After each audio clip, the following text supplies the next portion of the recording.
개인적으로 저는 단기 기억을 잘 못하시는 어머니를 모시고 설을 지냈습니다. 마음 한구석이 먹먹하기도 했습니다. 또 교우들 가운데 젊은 식구들이 조금 아프고 또 고통당하는 그런 일이 있고, 또 우리 주변에 여전히 병마와 싸우고 있는 교우들을 기억하면서 한편으로 하나님 앞에 기도하며 곧 주님의 치유하심의 역사가 이루어지기를 바라는 그런 마음으로 한 주간을 지냈습니다. 왕의 신하를 치유하신 예수님께서 명절에 예루살렘 방문길에 오르셨습니다. 예수님의 동선이 아주 빠르게 움직이고 있습니다. 예수님은 하나님의 일, 즉 치유자로서 하나님의 일을 행하시는 새 생명을 주시는 그런 분으로서 오늘 예루살렘 성에 들어오셨습니다. 베데스다 연못가에 38년 38해 된 병자를 치유하십니다. 오늘의 말씀을 통해 절망의 끝, 희망이라는 제목으로 말씀을 나누고자 합니다. 첫째로 오늘 본문에서 우리는 출구가 없는 절망 가운데 있는 한 환자를 보게끔 됩니다. 성경이 사실은 하나님의 이야기이기도 하지만 성경은 사실 사람의 이야기이기도 합니다. 그런데 오늘 절망에 빠져있는 한 사람의 이야기를 전해주고 있습니다. 공간복음서와는 다르게 조금 더 늦게 기록된 요한복음, 아마 예수님께서 십자가 부활 사건이 있으신 지 60년 내지는 70년 정도가 세월이 흐르고 난 다음에 쓰여진 요한복음은 예수님이 무슨 일을 하셨다, 무슨 교훈을 하셨다라는 그런 이야기 자체에 대한 보고보다는 그것이 어떤 의미가 있는지를 해석하는 신령한 교훈으로 요한복음은 기록이 되고 있습니다. 베데스다 연못가에서 38년 된 환자를 고치신 사건은 요한복음에 기록되어 있는 7개의 기적 가운데 세 번째 기적이 되겠습니다. 예수님께서는 명절을 맞이해서 예루살렘에 올라가셨습니다.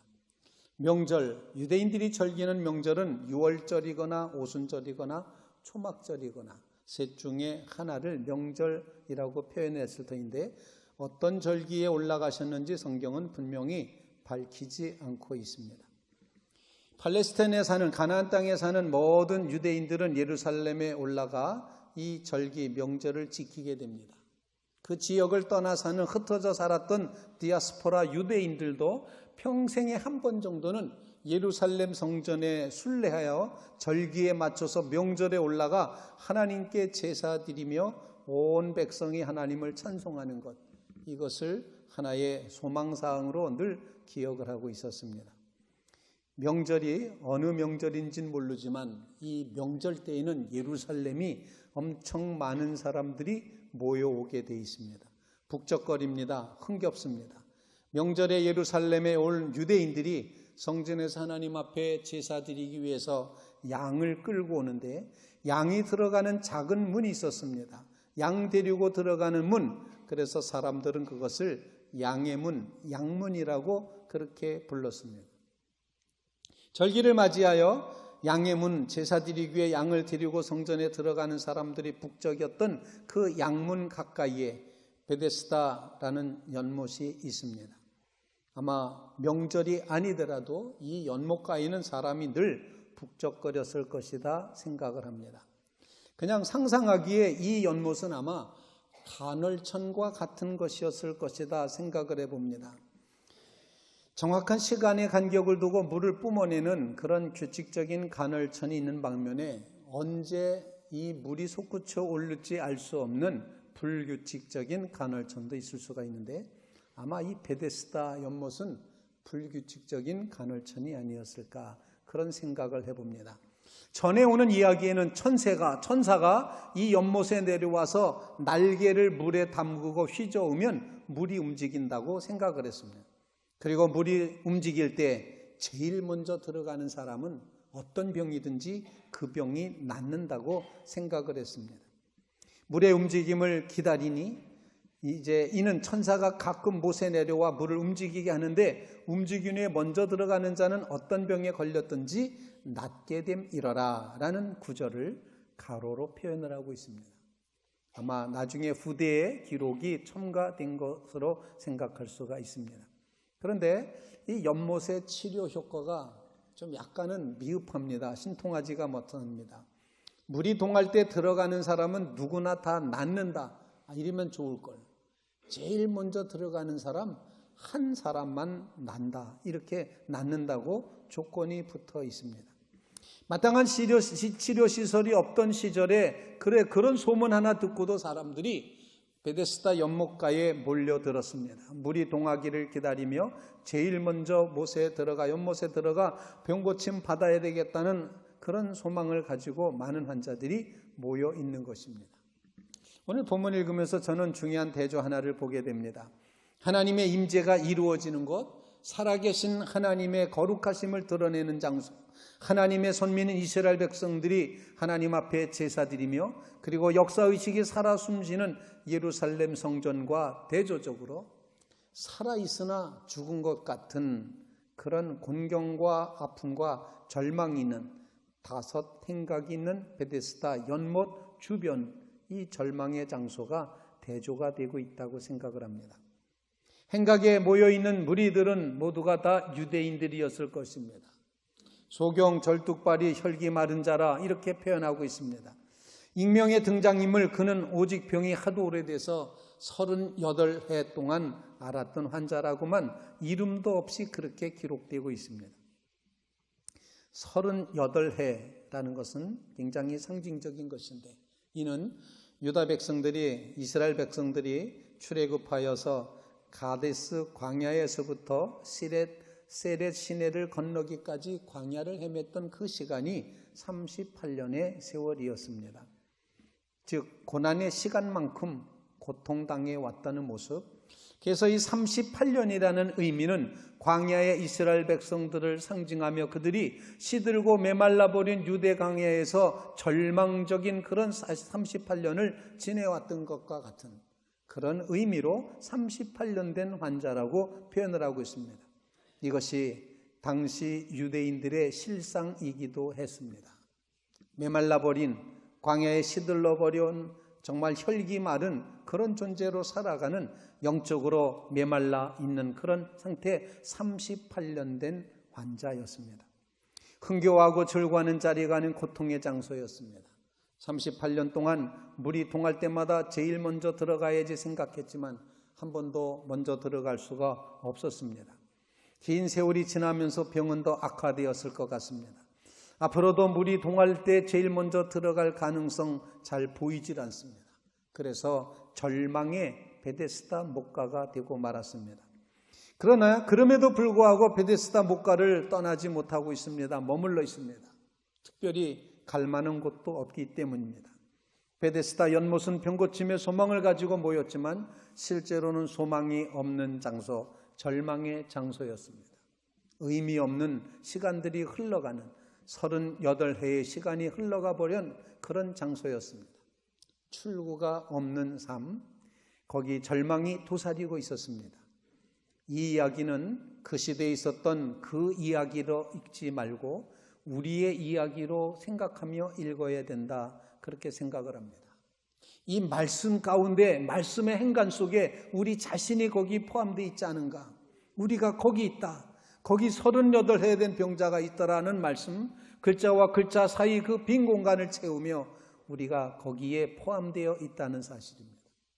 구덩이에 빠졌던 요셉의 모습, 사자굴에서 이제 살아나오는 다니엘의 모습, 물고기 뱃속에 들어가 있었던 요나 회개의 기도를 드리고 있습니다. 나아만의 나병, 물 없는 광야에서 절망을 살고 있었던 이스라엘 백성들, 하나님 앞에 범죄하고 숨어서 내가 숨었나이다라고 고백하는 아담의 이 질고와 절망의 모습, 주님과 함께 배 타고 있음에도 불구하고 풍랑이 일어나 거의 죽게 돼서 우리가 죽게 된 것을 돌아보지 않으십니까? 라고 말할 수밖에 없는 이 절망이 이제 본문에서 드러나고 있다는 것입니다. 삶의 아픔과 질고가 있습니다. 풍랑이 불고 있습니다. 절망이 붙어 다니고 있습니다. 염려, 근심, 걱정이 만연되어 있습니다. 점점점 마음은 사나워지고 있습니다. 곤경의 자리, 절망의 자리, 그것이 오늘 본문이 보여주는 모습이라는 것 기억하시면서 이 장면에서 우리는 주님의 도움이 필요하다는 것을 깊이 깨닫는 주의 성도들 되시기를 바랍니다. 그들은 모두, 아니 우리는 모두 주가 필요해. 이 고백으로 나가시기를 간절히 바랍니다. 둘째로 오늘 본문에서 우리는 절망의 장소에 찾아오시는 예수님을 보게끔 됩니다. 절망의 터널 끝자락에서 만나는 희망, 바로 예수님이십니다.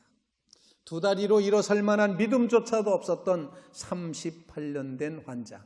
그런데 예수님은 이가 하나님의 가장 귀중한 존재인 것처럼 대우해 주시며 그에게 믿음이 없었어도, 그에게 순종함이 없었어도 그를 은총으로 치유해 주십니다.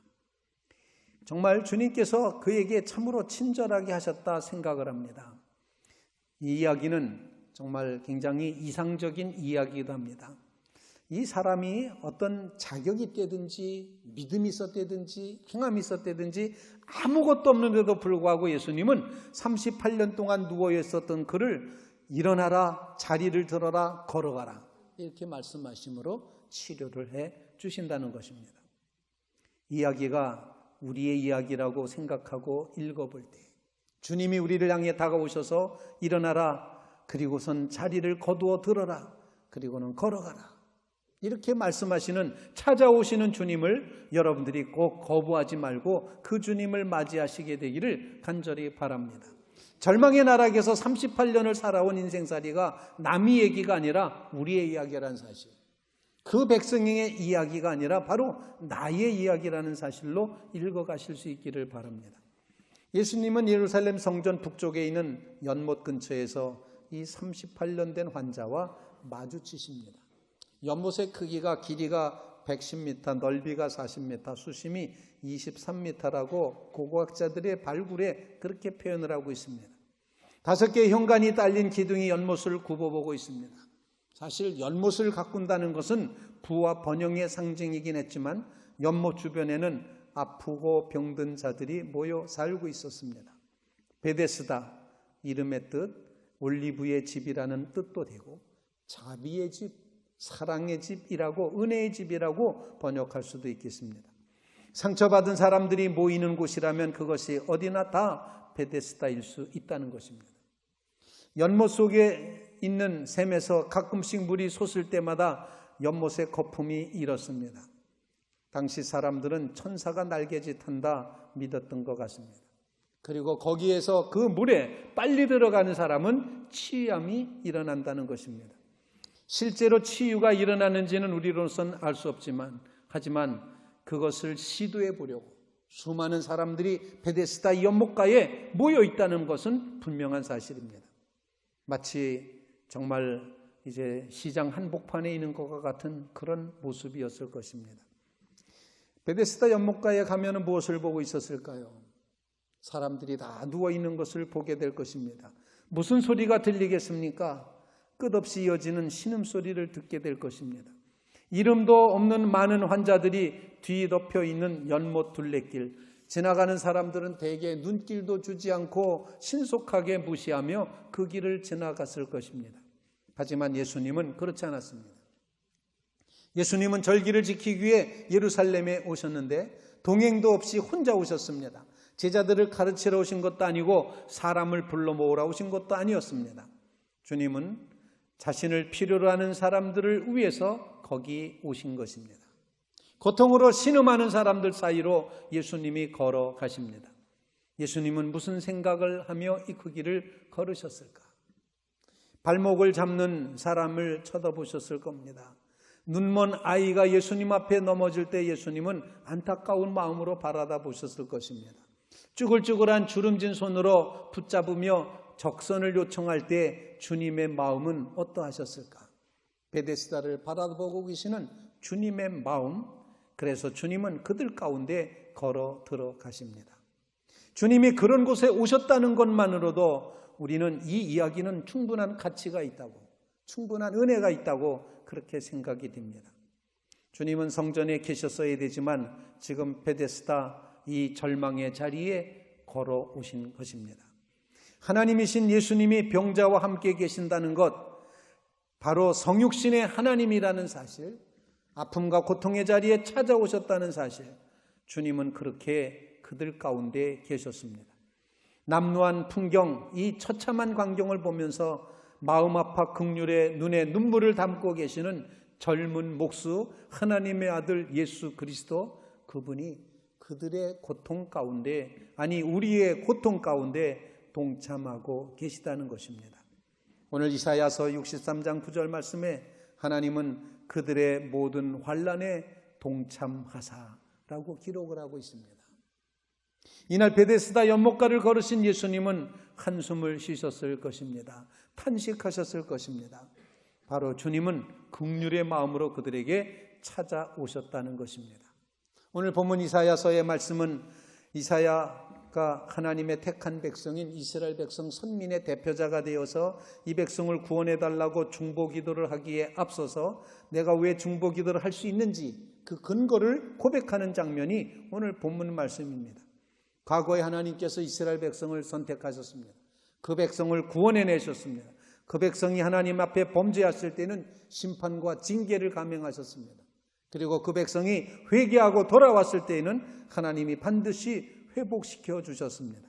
그래서 오늘 본문 말씀 가운데는 하나님의 자비, 하나님의 사랑이라는 단어를 끝도 없이 말씀을 하고 있습니다.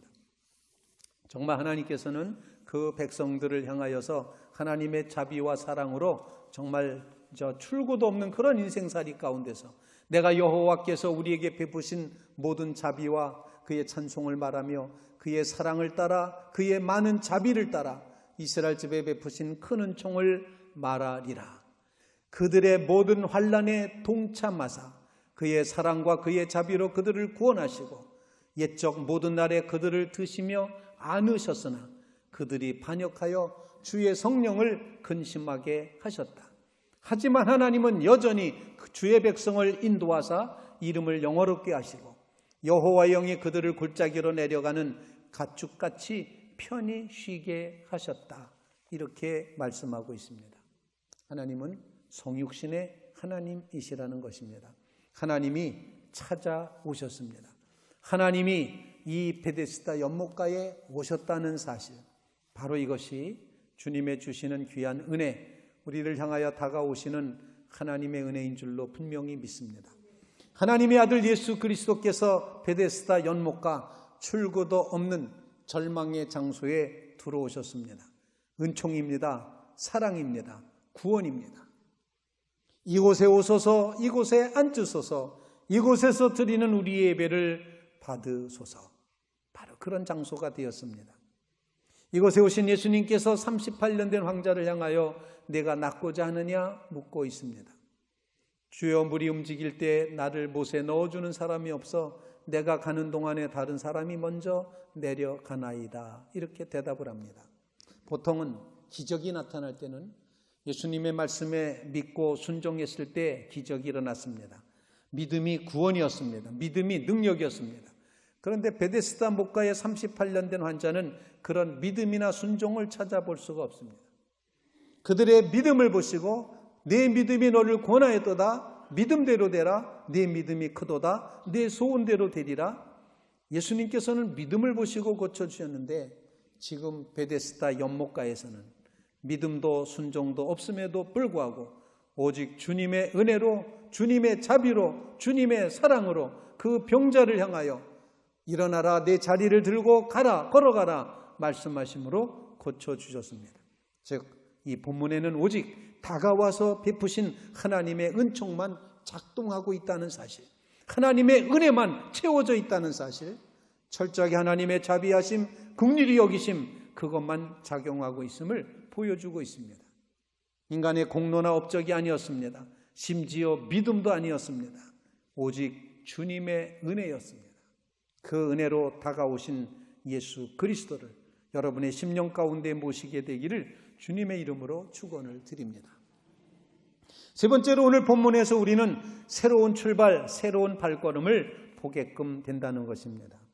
한 가지 질문을 하시죠. 내가 병 낫기를 원하느냐? 이렇게 질문하십니다. 조금 질문이 좀 그렇습니다. 아픈 환자에게 낫기를 원하느냐? 이렇게 말씀을 하고 있습니다. 어떤 추석에서는 근동지방에서 이렇게 아픈 것 때문에 구걸하며 살아야 되는 사람 입장에서 그 사람을 고쳐주면 갑자기 생계가 막막해질 수 있기 때문에 예수님께서 내가 너 고쳐줘도 되겠냐? 너 낫기를 원하냐? 이렇게 질문하신 거라고 해석하는 경우도 있습니다. 하지만 제가 보기에는 낫고자 하는 의지가 있는지를 물으신 것 같습니다. 하도 오래 아프다 보니 아픈 게 일상이 되었습니다.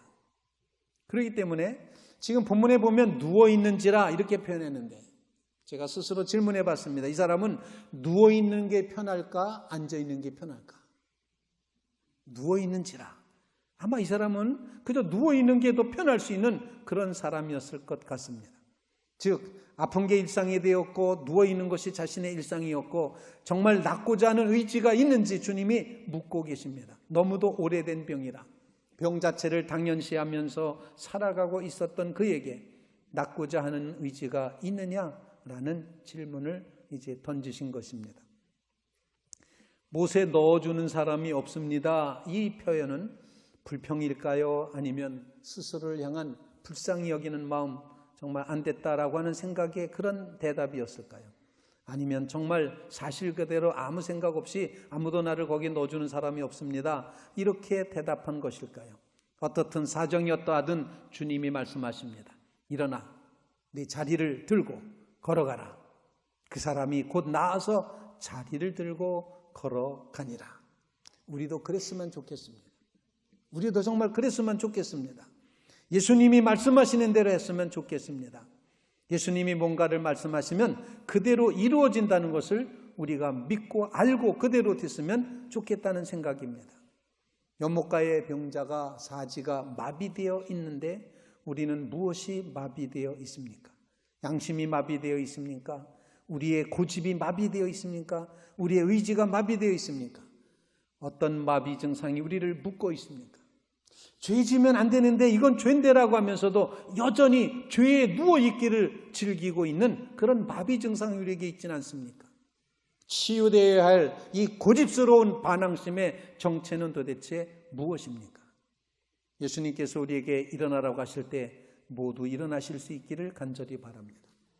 예수님께서 내 죄의 사함을 받았다 말씀하실 때 죄의 짐을 벗어 던지시기를 간절히 바랍니다. 예수님께서 내가 너를 소중히 여긴다 말씀하실 때 그 말씀을 꼭 붙드시게 되기를 간절히 바랍니다.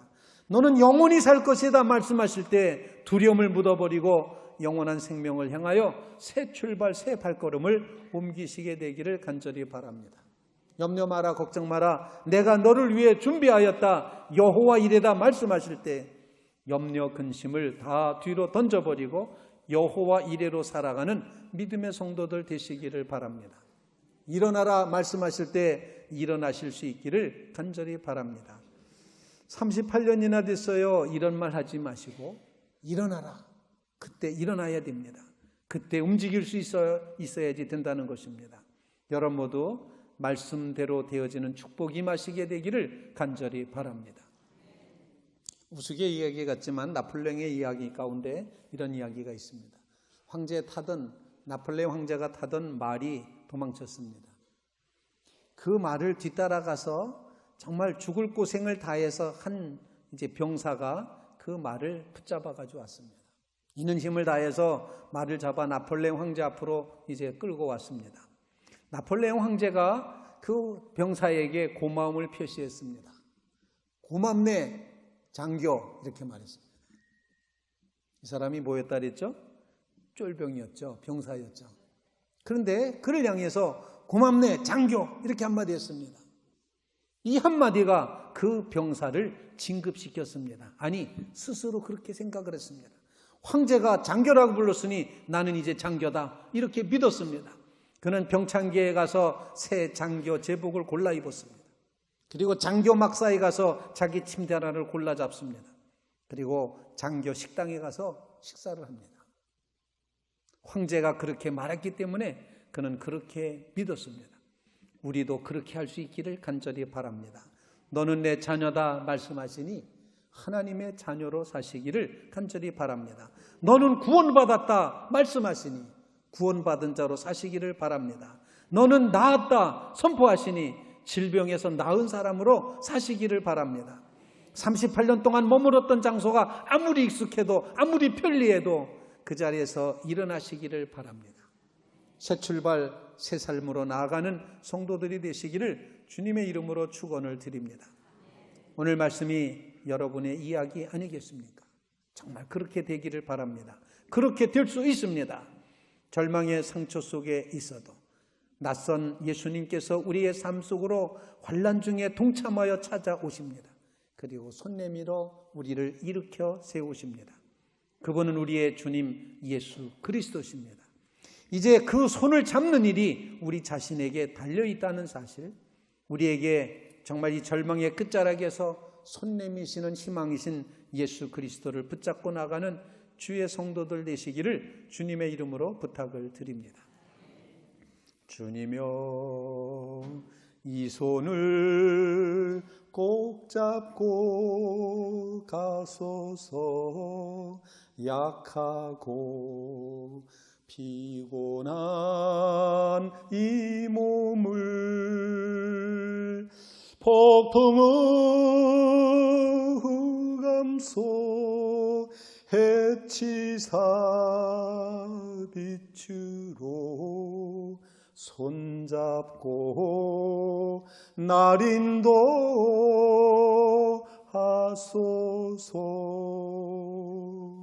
기도드리겠습니다. 걸어가신 주님, 주님의 손 잡기를 간절히 바랍니다. 우리의 이 절망의 나락에, 답답함의 나락에 정말 어찌할 도리 없어서 누워있는 이 38년 된 환자와 같은 이 절망의 나락에서, 출구가 없는 우리의 삶의 자락에서 희망이신 주님을 보게 하여 주시옵소서. 주님이 우리의 생명이시며 주님이 우리의 능력이시며 주님이 우리의 은혜인 것을 믿고 고백하며 새로운 출발, 새로운 발걸음 걷게 하여 주시옵소서. 말씀이 우리에게 주어졌사오니 일어나 자리를 들고 걸어가도록 역사하여 주시옵소서. 새 세계를 열어주심으로 새로운 해가 하나님께 영광이 되게 하여 주시옵소서. 예수님의 이름으로 간절히 기도하옵나이다. 아멘.